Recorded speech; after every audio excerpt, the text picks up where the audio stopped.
You're listening to Heating Up the UK, a Miami Heat UK-based podcast, bringing you the best Heat media guests every single week. Here's your host, Dan Healy. Brought to you by the Miami Heat UK social media network. Enjoy the show.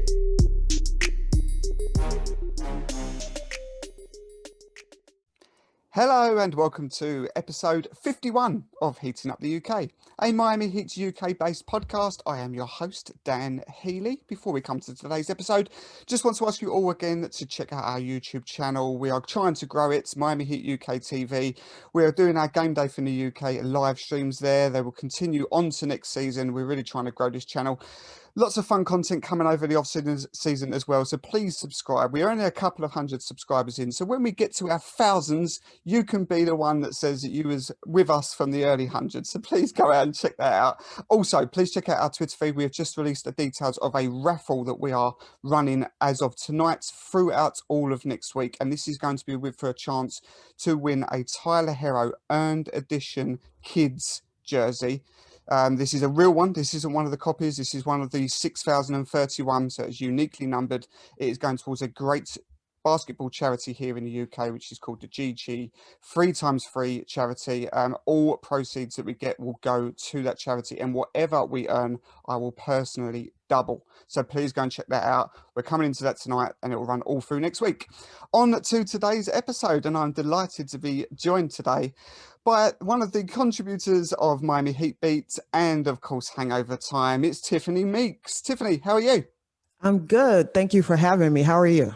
I'm very well, thank you. Good. Yes, yeah, great to have you on. Really, really pleased. Obviously, we're big fans of Miami Heat Beat over here, and you guys. I mean, I don't know how you do it. I don't know how you do. The content is just incredible. But I've got to ask. We record this right now. This is 3 p.m. over here, which I think is 10 a.m. for you. So Yes. Let's ask: is this the first podcast you've ever recorded where you're not drinking alcohol? Actually, it's not the first one. But you know, most of it, because it's usually like if I'm on someone else's pod, it's early. You know, when we do Hangover Time, we enjoy a drink every now and then.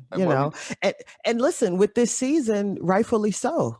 You took the words out of my mouth. I mean, you need it for this season. It's been so up and down. Let's get right into it. First of all, this is a tough question because, you know, we're coming off of the consistently inconsistent team, which Miami are. This is Jimmy Butler's words, which is absolutely spot on. The last time out was a win against a team that are also in the same sort of position for us both in terms of record and trying to jostle for seeding position in the San Antonio Spurs. And unusually, the Heat sort of took care of business. We did it the right way. We went up, then we went down, and then we got it back. But this team looks good for that game. So before we come on to anything else, let's just very quickly recap on that Spurs game, because where we've sort of gone into trouble, I believe, in the last few games is when Jimmy and Bam, Jimmy especially, are not on the court. And this time round, as I said, we took care of business. Right. That's ultimately that's the team's biggest flaw is that we don't have that one guy that can kind of keep us even, so to say, or even just a tad bit afloat when these guys go to the bench. And, you know, as you know, we usually say, give Jimmy a lead. And if you can hold it, he can bring you home. And essentially, that's pretty much what happened with that game. Jimmy had a few points here or there to play with. And you didn't feel like it was a lost cause when he went to the bench, when Bam went to the bench. Miraculously, who knew that, you know, Dwayne Dedmon, or Mr. Dedmon, as I like to call him, who knew that would be the type of impact he would have that night. You know, he's one of the major reasons why they won that game. Yeah, definitely. I mean, he's been incredible. We're gonna touch on Dedmon and Ariza in a little while, because I think the impact of both of them has been way off the scale to what we thought this was going to be. But just before we come on to them, as I said, this team is 33-30, I think, right now, which is about right. I think this is what I think this team is. It is fundamentally a .500 team. We've struggled in times, we've been good at times, and it poses a really difficult question: is this team actually any good? Because when we are winning, we do look legit. We look like we're a Right. team that can go back to the finals. But when Right. we're losing, and there's been lots of them, lots of bad defeats, we look like we're a Right. first round exit at best. So I'll ask you, Tiff, is this team a good team? It's funny because like if this was 2 years ago, I'd say no, they're not. They're horrible. But it's a weird, coming off of last season, it's still another weird season. Everyone's missed, just about every team has players that have been out because of COVID and injuries and things of that nature. So it's not that they're just a bad team. It's just that fundamentally they just haven't had time to even put it together. Um, they haven't, they didn't have a proper off season. So a lot of those things where we complain, where we see, Precious fall short, even where we see Hero fall short. That's just due to the lack of the off season. They didn't get the reps. They didn't get the off season. And the team expected Hero to take a bigger leap than he has. And coming off COVID, and apparently that there's that foot injury again that keeps lingering. This team is honestly, like you said, they're right where they should be based on everything that's happened this season. And then you throw Oladipo into the mix, and we don't know if he's coming back, and if he does, we don't really know what the scale of his health will be. So if you factor all those things in and you say, okay, we get everyone back healthy and Gorn is 90% of Gorn. Yep. Everyone else is healthy and ready to go. So you could look at this team and say, okay, they could easily get to the Eastern Conference Finals, and then it's a toss of the hat. Or you can look at this team and say, no Victor Oladipo, Gorn is a shell of himself. Hero's still going to have that lingering foot injury, and Precious is completely out of the rotation. So then you could say they're a first round out, or they lose that first game of the play-in. Yeah, definitely. I mean, this is that's very well summarized, and it sort of hits home a little bit because I try and remain and always sort of see myself as a relatively balanced fan. Like, don't get too emotional, don't get when we lose, don't get too carried away when we win. But I found myself doing that a bit this season, like getting too angry at the bad losses. And over the last week or so, I've said it on one of our lives recently, is that I think that now you just got to accept that we're taking for granted exactly what you said there, of the fact that this team has had its health problems. We haven't had the off season that these young guys really needed. Tyler Hero, for example, I said before a ball was bounced this season that he would be our top scorer. That seems mad. I said that he was going to get that starting berth and he was going to be our top scorer this year, and it just hasn't worked out. He hasn't improved in that sense. And Precious, as you said there as well, that's the perfect example of guys that really needed the summer league and they didn't get it because it was taken away, the short off season. So and you got to remember that this is a team that's like everybody else as well, but the traveling, they're playing every other game, and we're currently in a session at the moment where we're playing 11 games in about 18-19 days. The traveling involved, not getting to practice as much, it's all fundamentally the reasons why this team isn't maybe living up to expectations. So I think that the record is about right, and I think at full strength we are a game for anybody, but I think that it is now at that point. We're only 9 games left to go. It's just the team is good enough to compete with anyone, and that'll do right now. Because when we get into the playoffs, whoever we come up against, which we're going to touch on in a minute, you'd like to think we're good enough to put up that fight to do it. And if there's bad games in the meantime and some tough L's, okay, we'll shrug it off because we know fundamentally we will be there when business comes to business. 2 guys that have come in during this offseason, especially the latter here, Trevor Ariza and Dwayne Dedmon. Dedmon especially. The last game out, probably his best game, but we've seen it already multiple times in his short Miami Heat career. What an impact he's made. Yes. I mean, and this just goes to show that, the targets that we had, LaMarcus Aldridge was there. I think there was loosely some Boogie Cousins rumors. There was roughly there was some Blake Griffin rumors, etc. It just goes to show that this was somebody who was maybe 4th or 5th down the pecking order in terms of a target, but you get the right player in. And that was all we actually needed. It didn't need to be somebody who was elite. It was just somebody that knew their role and would come in and do a job. And he's blown everybody away in that sense, hasn't he? Yeah. once I saw the construction of what this team was going to be, and once we got further into the season, I quickly kind of pivoted away from that. We need, this whale. We need this superstar. During this season, at this point, when you didn't get Harden and all the moves that were being made, and you found yourself not in those moves, I just quickly said, we need people who can stop the gap. We need people that can fill a role around Bam and Jimmy. But I also felt like we need a big man, and we need a big man that can just play his part. You need a guy that can hustle, which Dedmon does. You need a guy that can fill a lane on a break, which Dedmon does great. You need a guy with good hands, Dedmon. You need a guy that can roll to the basket. You didn't need a guy that you had to call plays for. You needed an active, live body that when Bam goes to the bench can grab rebounds. That's it. Who can box out so the guards can get the rebound. You just needed somebody who was focused and who could stay in the moment. And that's what we got from him. And the thing about it is, like, people are calling for him to play more minutes. He can't play more minutes because he's giving us everything he can in short bursts. And that's the thing. It's like, we're going to have to live with what he gives us, and everyone else has to step up their game on that end, which means it's time to start doing more gang rebounding. Instead of leaking out, you might have to stay in and help box out. Because this next stretch is the home stretch. So it's a by any means necessary. So if Dwayne Dedmon can give us 15 and 9 every game, that's great. If he gives us 8 and 8, that's great, because you know what? Those two scenarios were more than we had 2 weeks ago.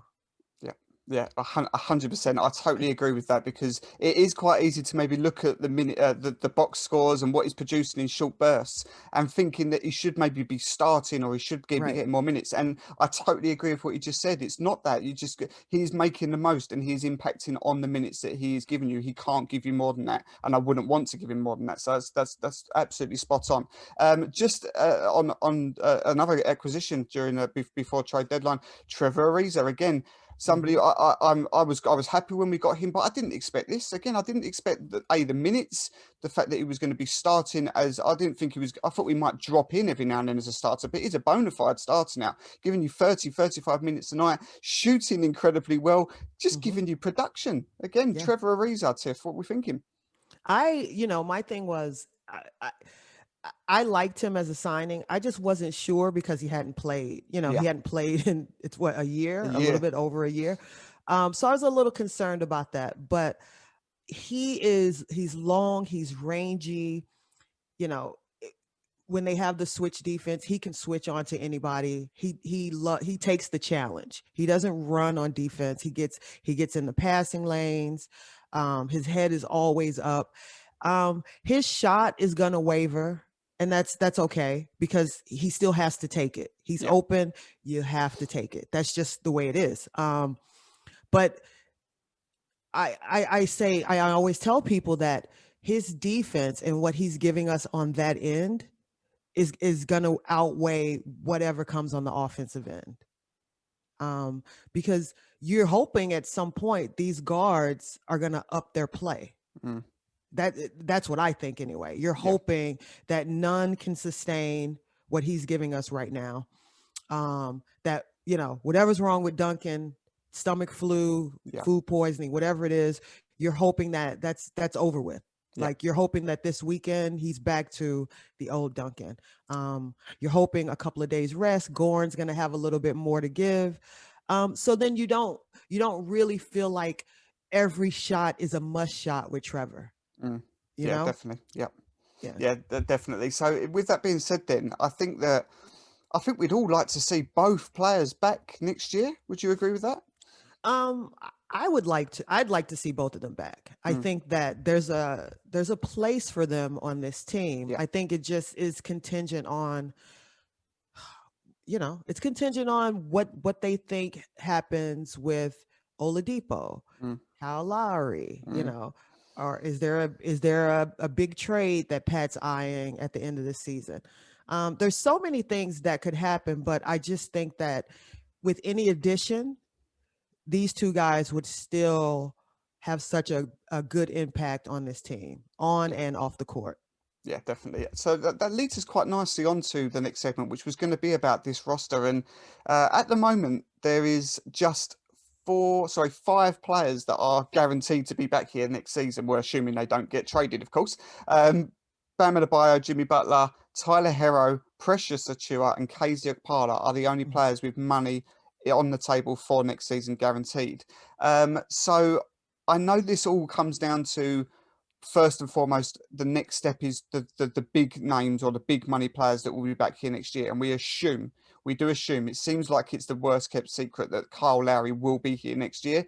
I think that Jimmy Butler in his recent podcast with somebody, I can't remember who, saying that he was that Kyle was the godfather for his daughter, and then stopped short of saying, I can't tell you anymore because I will get caught up for tampering and so on. To me, this just seems like this is going to happen. It was an agreement that if it didn't happen at the trade deadline, which we know it was very close to doing so, it was going to happen in the summer. So I firmly believe that will be the case. And it all comes down to then the number. And that number will then maybe dictate whether we see any more of Victor Oladipo. Right. So let's just put the two question marks of those two aside. The next big name here, and this comes to something that, I mean, Tiff, we've shared and interacted and liked and commented and stuff all through the season, but never so much so as to a couple of months ago when I sort of picked up on something you said on one of Heat Beats podcasts about Duncan Robinson and whether you pay him, and you called him just another guy. You don't pay him that sort of money if he's the third player on your team. You're not winning a championship, which I hadn't really thought of it as that angle before, and it sparked quite a big debate. And here we are now a couple of months later, and the same question maybe is still looming here: is one, do you pay him? And two, again, what's this number going to look like now? Right. Well, that's a big thing. So the Heat desperately need a point guard. That's not a secret. Yeah. So you have to do what you need to do to get a point guard. And honestly, I think that's you acquire your point guard before you pay Duncan. Like, that's, to me, that's what you have to. But also throughout the season, Duncan he's come full circle with his game. He's started to do a lot more on the court than just run around a screen or get the DHO and shoot. I respect that. Like, you see growth throughout this season in his game. Yeah. But I do stand pat on, if he's your third best player, you don't win a championship. I agree. Yeah. So you do what you need to do to get the third guy, and then you go to the table with Duncan. Yeah. That's, I mean, I have no regrets in saying that, because, my truth, I would assume, is everyone's truth. If he's your third best player, you're not winning. Yeah. That's just, no matter what kind of heroics Jimmy can pull off, it's not enough. Yeah. Now that is very fair. I would struggle to find anybody that would be able to counter that any different. So, my sort of point on this now would be, I feel like he has to be part of this team now, because we didn't trade him. He seems too valuable now to be able to just let walk. But it all comes down to a number, and if you're going to be paying him big, it scuppers the chances of Oladipo being back, for example. Because I agree with what you're saying there. Is the point guard is huge, and that point guard would be in Kyle Lowry would be immense for this team, and I believe that will happen. Therefore, it may come to a point now, if that does happen, it's going to be one of Victor Oladipo or Duncan, because I don't really see there being a scenario where you've got Bam, Jimmy, Kyle, Oladipo and Duncan all on this team on all on big enough figures, 2 max contracts there certainly already, as we know. So it's going to be really interesting. We've also got the scenario here with Kendrick Nunn, because he's a free agent. He's shown what he can do, and I've got so much respect for Kendrick Nunn. I've never seen a player or had somebody that is either a starter or just completely out of the rotation as Kendrick Nunn. First of all, before we come on to what we think, whether we think he's going to be back and what number we think that may command, your thoughts on Kendrick this season, because I've got a lot of admiration for what he's gone through and how he's always, as we say, stayed ready.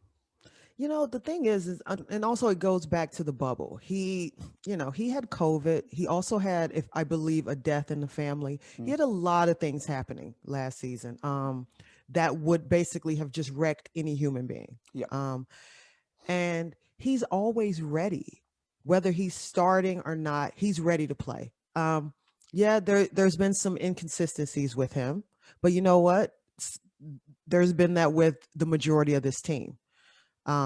So he takes a lot of heat, no pun intended, about his play when it's not just him, it's everyone that's been up and down this season. You know what, Kendrick does his job, and he's also shown subtle improvements in his defense, subtle improvements on being able to get to the basket. His playmaking has gotten better. I like him. I just think that if you look at the landscape of this team, the reality is, and it's not my money, but there isn't enough money to go around. No.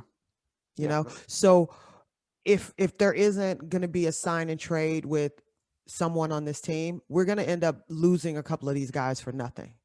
Yeah, this is it. And I think that you make a good point about people tend to forget. They just think that people are, because they're sportsmen or they're athletes, that they should be able to plug and play no matter what the situation. Take away, tragedies that might have happened in his family. Just putting the COVID side of it, the COVID argument into it. I mean, people like Bam Adebayo got it at the same time. You would never have known.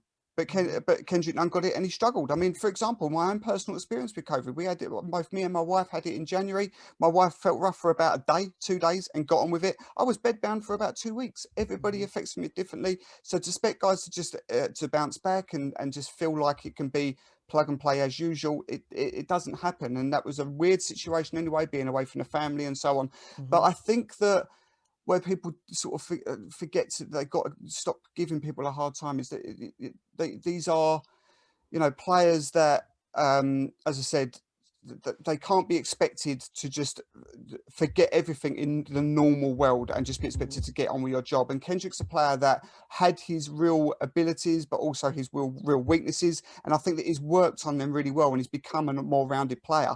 But getting back to the original point, it was, I think, unless I'm mistaken, I think he's a restricted free agent, which means that I think he's going to get paid by somebody. Somebody out there is going to take him. And I don't think the Heat will match it because, as you just said, there isn't that sort of money to go around. I think that it's sad, and I really, really I appreciate everything that he does for this team without any grumbles as well. One of the things that Spo's always said is that he will always just get on with the job. You'll never hear him complain. I just don't think we'll see him in a Heat uniform next year, which is a bit sad. But there we go. So let's come on to the last few players that I want to ask you about here. We've got some big numbers on team options from Goran Dragic. 19 million next year. Wow. Iguodala, 15 million next year, both team options. I don't know where this goes, whether we see them back at all. And if we do, it's going to have to be on something ridiculously less than those sort of numbers, isn't it? Yeah, I think that and I love both of those guys. But as a team, you also have your business, right? And the business right now is getting Jimmy Butler as far as he can in the playoffs while you have this short window. Like, that's the business.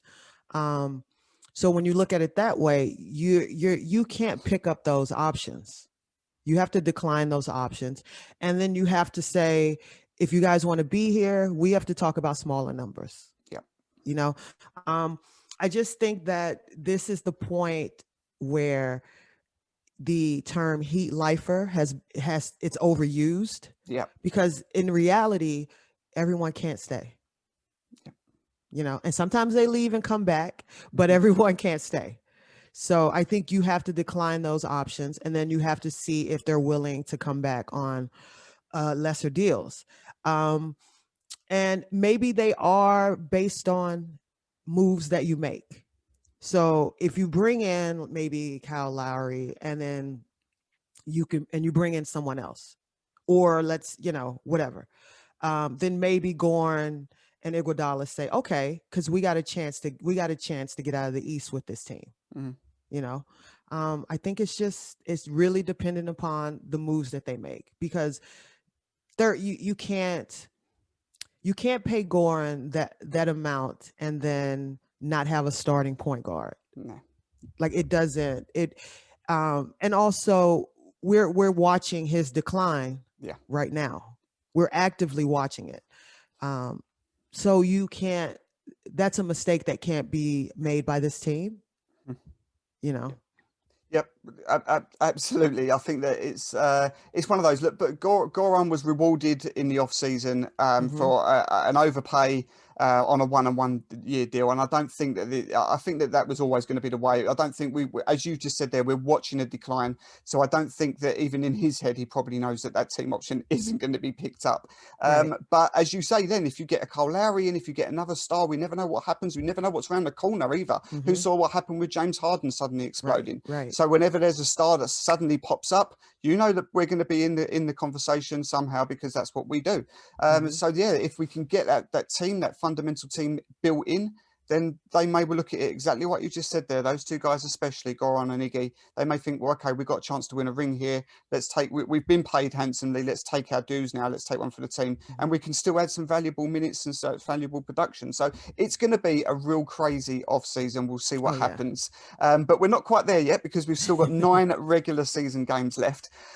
I mean, I don't know. I said I've sort of given up trying to predict the record through this, because we're a team that can beat anybody but can equally lose anybody. We've seen it in the most recent times with bad defeats to Hawks without any of their players, to the Timberwolves, etc., who we've got to play again. But just let's just look at the remaining schedule. We've got Cleveland, then Charlotte, an important game. That's on a second night of a back-to-back. Then we've got the Mavericks, Timberwolves, Celtics twice, Sixers, Bucks, and Pistons. So we were sort of being said over the last week or so, we've been saying that the Heat have got one of the softer schedules. But now we're getting to the stage where we've done that bit. We've got maybe 1 or 2 left. And then it actually becomes difficult. We've got a hard run in. So what do we think here? Maybe not so much in terms of a record, but in terms of the 4, 5, 6, 7, which is separated by about 2 games. Do you think the Heat have still got the potential to get in at that 4, 5? I think they have the potential to get to the 5. I think the 4 is out of reach. Who's in the 4? It's the Knicks, right? At the moment, it's the Knicks, but they're about to start out west, and it's brutal out west. 6 games out west. You know, I have this thing where I don't like to bet against the other teams. I'm not going to hedge my bets and say, the Knicks are going to fall flat. And they could. They easily could slip, and we could easily move into that 4th spot. But the reality is, I've also been watching this Heat team all year. So as easily as we could get up to the 4, we could get to the 8. Yep.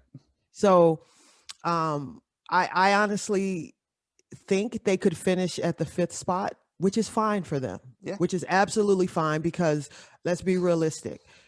A couple of weeks ago, we were praying to just be in the playoffs. Yeah. So it's it's kind of their due. But to even get to that 5th spot, they need a lot of things to fall right. They need more hot shooting from Duncan. Sadly, they're going to need Jimmy to wear this cape. Yeah. This is what it is. They're going to need more double doubles from Bam. They need everybody to get back on the right page. This is just really what they need to get to that 5th spot. Because I also don't want Jimmy to do all he can to get us to the 5th spot and then have nothing left for the first round of the playoffs. Yeah, that is a concern. Yeah, that's right. And we've heard Bam again after the last game, sort of pumped up, saying, right, it's go time. It's go time. We're not looking back now. And that's always good to hear after an important win. Right. But I feel like I've heard it about 5 or 6 times this year. And, when you just think, we're a Cavs loss tomorrow night away from this being the end of the fucking world again. Right. And I just think that it's so difficult right now. I mean, we've been talking about it on our lives, going, well, what do we think last dozen games? And everyone's just going, fuck knows, because we don't know. This team could beat anybody, could lose to anybody.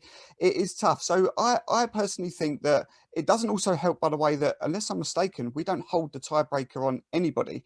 We don't hold it over the Knicks. We don't hold it over the Hawks. Well, I think we hold it over the Knicks. Do we hold it over the Knicks? Because we beat them either 2 or 3 times this year. Okay, right. Yeah. Good. But I think that's it.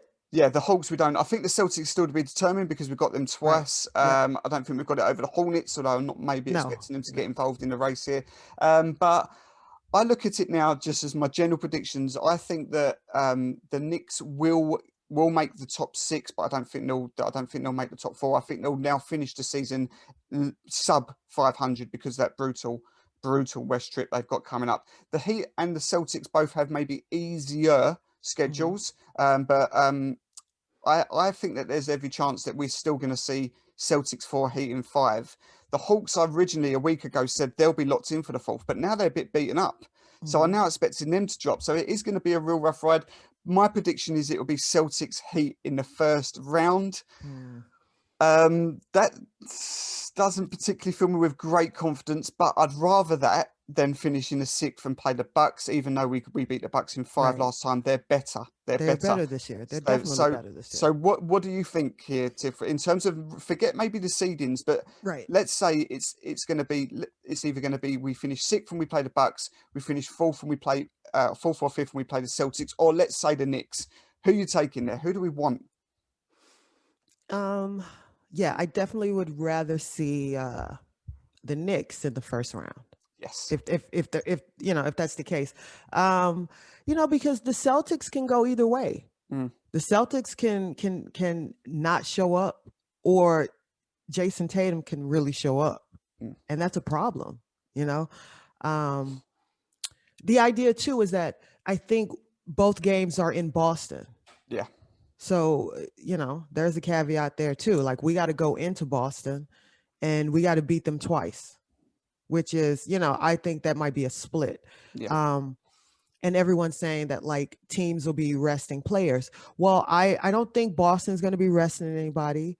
Atlanta has nobody to rest, So I think these teams that we're going to be facing in the East, they're not resting anybody because they're all still jockeying for position just like we are. Yep, very true. So we're going to have to bring our A game just as well. Very, very true. Yeah, that's a good point, because some people have been saying that, going, oh, well, towards the end of the season, Sixers are going to be resting, Bucks are going to be resting. They could not be, because they, the Sixers are still trying to get that top seed. The Bucks aren't far off of the Sixers. So every game matters. There's 9 games left. Every game matters. One other argument before I let you go, Tiff, one other argument I keep hearing is, don't worry about the regular season heat. This team is built for the playoffs. Again, I'm not really buying that. I accept that Jimmy Butler will always give you maybe that extra level, but I don't see that from anybody else. Even maybe Bam. I just think that at the moment this team is what we're seeing. They're a team that are struggling in terms of both confidence, health, and shooting, etc. The only player I believe can take us up another level is Jimmy. Right. I don't find that being enough to say that we're a playoff team. Right. Well, and it's so funny because everyone speaks in terms of this team being the team from last year. It's not the team from last year. It really isn't the team from last year. I don't know if we're built for the playoffs. I mean, at this point, we're barely built for the regular season. It's like we're like barely fielding a healthy team game in and game out. So to say like they're built for the playoffs, well, look at these matchups that are going to happen in the playoffs. So ideally, like you play the Knicks in the first round. Okay, but like, you give him his praise or not, you're going to have to face Julius Randle. Yep. Who has been playing lights out all season. Like each team has its problems for us. So, the way that like the offense has slipped, the defense has slipped. Yep. Like you got to be able to turn it on. And this team doesn't have a switch. So for people saying it's built for the playoffs, let's just get there. Yeah. and then we take it one game at a time, Yeah. you know? Yeah, 100%. I think that, yeah, as I said, it doesn't have that switch. I think I rely and I have faith in Jimmy Butler. I rely and I have faith in Eric Spoelstra. That is it. That Yeah. is it. So they're the two guys that I would look to try and get you that game, that winning game, that winning Right. point, whatever it may be. The rest of the team don't ever switch. That's very well put. That's brilliant. Absolutely brilliant. Look, do you know what I loved about this podcast episode? That we've asked lots of questions about this Miami Heat team, and we've got no answers about this Miami Heat team. None. We don't know whether they're actually very good or not. We don't know what the team's going to be like for next season. We don't know what the record's going to be like. We don't know who we're going to match up best against. We don't know. What we do know is it's going to be a wild last 9 games. I'm pretty sure we will be in the mix in that playoffs. Let's hope we can finish this strongly.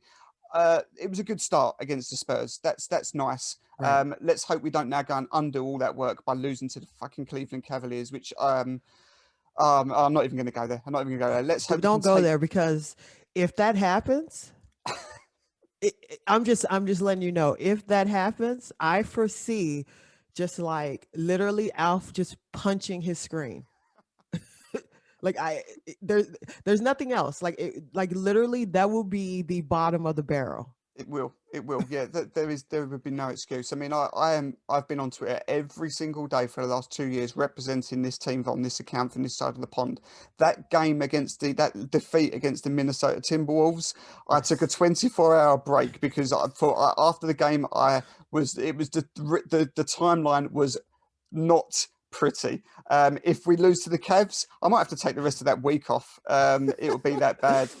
Let's see. Let's hope not. Look, as I said, we took care of business on against the Spurs, which is very unlike us. We were the sort of game that we've been making a big song and dance about and not getting over the line. We did. That's something to build on. Let's hope we can roll with that. Yes. That was great fun, Tiff. I love talking to you. Thank Before you. you go, please tell everyone. Everybody should know by now where they can find Miami Heat Beat and where they can find Hangover Time. But please give us a quick recap on what you do and also where people can find you personally. Okay. I am a contributor to Miami Heat Beat. You guys know, go on Twitter, throw in Miami Heat Beat. It pops right up. You can find me at Tiffany Meeks 23 on Twitter. So I'm on Hangover Time. Sometimes I do pods with G. I know you guys love that. I am. That's my thing. Just sometimes just there to try to offer a laugh in a moment of crisis. It is my favorite show. Look, I mean, we're very blessed in this community to be sort of spoilt really with so many good podcasts, and more popped up over the last year. It's fantastic. But Miami Heat Beat is such a unique concept where it is just guys and girls having fun after games, whether it be praising wins, whether it be losing their shit. It's just fun. It's just fun content. So if you aren't tuned in, please do so. Even if you can't catch it like me after games because it's normally 3 or 4 a.m, catch up with it on Twitch or on YouTube or whatever you want to look after afterwards, because it's just fun content, and that's what we're all here to do. At the end of the day, we're here to have fun. Thank Tiffany, you. where can everybody? Appreciate you. No problem at all. It's great having you on. Where can everybody find you personally, Tiff? Oh, Tiffany Meeks 23. That's where you can find me on Twitter, or you can also find me at jamphotodigital.com. Awesome. Loved it. So, okay, guys, that's episode 51 in the books. Let's hope we finish this season strongly. We'll be back next week with another episode. Hopefully by then, we might have locked in a playoff position. We just don't know where. We'll see. Let's see how we get on. Take care, guys. Enjoy the next week or so of games. You've been listening to Heating Up the UK. Be sure to subscribe on Apple Podcasts, Spotify, and Google Podcasts to ensure you never miss a show. Also, go give us a follow on Twitter, Instagram, and Facebook by finding our page at the Miami Heat UK. And subscribe to our YouTube channel, Miami Heat UK TV, for our latest shows and fun content. That's your Miami Heat from across the pond covered. Thanks for listening.